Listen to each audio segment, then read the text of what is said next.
Tiene la palabra el diputado Juan Denet. Muchas gracias, señora presidenta. Primero que nada, quiero agradecer a la presidenta y a los miembros de la Comisión de Niñez, Infancia y Adolescencia por haber trabajado ambos proyectos, haber logrado la unificación y sobre todo por haberse tomado la tarea de convocar a los actores que van a intervenir en este proyecto de ley. Se reunieron con la secretaria de Familia de la provincia, la doctora Lilia Barros, que va a ser el órgano que va a ser el encargado de tener la autoridad de la aplicación. Y señora presidenta, el presente proyecto de ley tiene por objeto establecer la implementación en instituciones, organismos o establecimientos deportivos, sociales, recreativos, educativos, religiosos o de cualquier otra índole, sean públicos o privados, de un protocolo de detección temprana de abusos físicos, psíquicos y o sexuales en niñas, niños y adolescentes. Por su parte, señora presidenta, el presente proyecto establece el deber de salvaguardar los datos personales y la intimidad de las niñas, niños y adolescentes involucrados, garantizando el interés superior del niño en los términos del artículo 3 de la Ley Nacional 26.061, Sistema de Protección Integral de Derechos de Niños, Niñas y Adolescentes. Señora presidenta, la violencia contra niños, niñas y adolescentes es un problema mundial, con graves y permanentes consecuencias sociales y de salud. En promedio, 6 de cada 10 menores de edad de 2 a 14 años, tomando un padrón de sobre 1 millón en el mundo, padecen de manera periódica castigos corporales propinados por sus cuidadores, lamentablemente.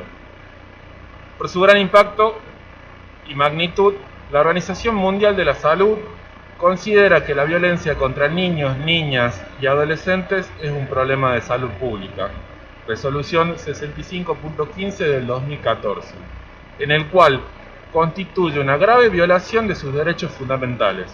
El Informe Mundial sobre la Violencia contra los Niños y Niñas, publicado en el 2006 por la Organización de las Naciones Unidas, señala que la variedad y el alcance de todas las formas de violencias contra niños y niñas apenas se están haciendo visibles, así como la evidencia del daño que hacen en su desarrollo. Una de las peores formas de violencia contra las personas es el abuso sexual, el cual se agrava más cuando las víctimas del mismo son niñas, niños y adolescentes.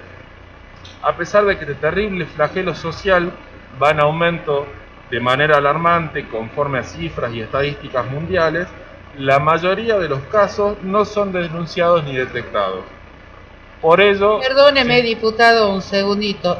Le ruego silencio.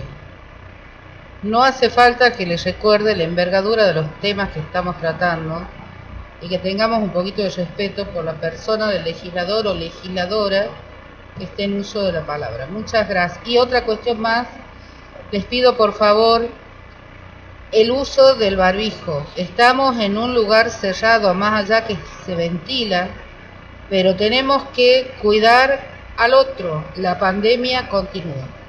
Muchas gracias. Le pido disculpas, diputado Denet, continúe en el uso de la palabra. Muchas gracias, señora presidenta, no tiene por qué.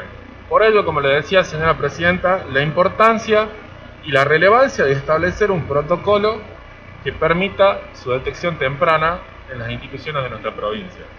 Las cifras indicadas por la Organización Mundial de la Salud junto con UNICEF y el Ministerio de Justicia y Derechos Humanos de la Nación dan cuenta de que 1 de cada 5 niñas puede ser víctima de un abuso sexual, mientras que en los niños las cifras indican que 1 de cada 13 puede ser víctima. A diferencia de lo que ocurre con el maltrato físico, el cual se puede diagnosticar a través de la observación de lesiones físicas y de negligencia adulta hacia el bienestar infantil, que se diagnostica al ver a los niños privados de los cuidados parentales básicos, desnutridos, no escolarizados, sin cuidados médicos básicos, entre otras formas de vulneración de sus derechos. La detección de la niña o niño que fue o está siendo víctima de abuso sexual depende de escucharlo para saber qué pasó. La importancia de escuchar a la niña o niño cuando toma la palabra radica en que su descripción frecuentemente es la más importante, poderosa y en muchas ocasiones la única evidencia del abuso cometido en su contra. Por ese motivo, es imprescindible prestarles atención, privacidad, escucharlos sin juzgarlos y poner a su alcance aquellas herramientas necesarias para detectar los abusos. La dimensión y la gravedad de esta forma de violencia ejercida contra la infancia vuelven sumamente relevante el diseño de políticas públicas que promuevan la prevención, la recolección de datos y la identificación de las víctimas de abuso sexual. Sin detección no es posible implementar medidas de protección ni brindar tratamiento para las víctimas y sus familias. Al mismo tiempo, señora Presidenta, debemos considerar que el agresor sexual que no reconoce su crimen, que no busca tratamiento, que no es identificado ni recibe sanción alguna, representa un riesgo para las niñas, niños y para toda la sociedad en general. El Estado es garante de la integridad física, sexual, psíquica y moral de las niñas, niños y adolescentes, y en tal sentido, todas las instituciones del Estado debemos trabajar de forma coordinada y en red para dar plena efectividad y cumplimiento a la Convención de los Derechos del Niño, a la Ley Nacional 26.061 y a la Ley Provincial 5357 de Protección Integral de Niñas, Niños y Adolescentes. Otro de los problemas que se debe resolver, señora Presidenta, es la falta de denuncias y el silencio que existe ante este tipo de casos. Esta situación genera por lo menos dos consecuencias gravísimas que deben ser resueltas. Por un lado, la impunidad del agresor con la consecuente imposibilidad del Estado de sancionar este delito, y por otro lado el desamparo de la víctima de este tipo de delito. Según el artículo 9 de la Ley 26.061, establece que cualquier persona que sospeche o tome conocimiento de malos tratos o situaciones que atenten contra la integridad psíquica, física, sexual o moral de un niño, niña o adolescente, lo mismo que cualquier otra violación de sus derechos, tiene la obligación de comunicarlo al organismo de protección.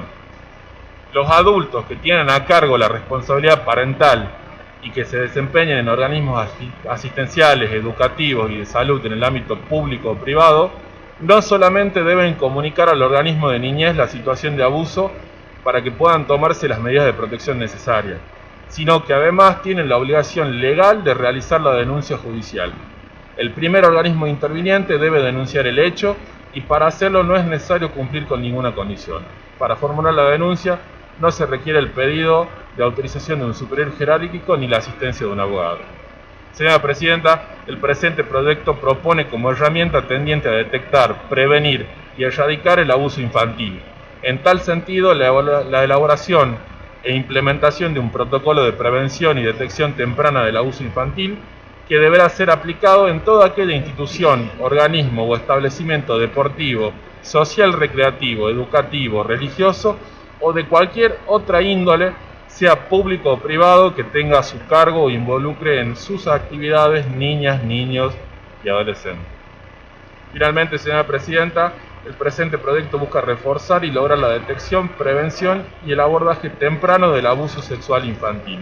El Estado debe tener una participación más proactiva en la garantía de los derechos de las niñas, niños y adolescentes. Señora Presidenta, es tarea de todas y de todos como Estado en sus diferentes áreas que trabajemos en red en pos del bienestar de todas las niñas, niños y adolescentes de toda la provincia. Por último, señora Presidenta, solicitar que al momento de la votación se mocione y se vote en bloque en general y en particular. Muchísimas gracias, señora Presidenta.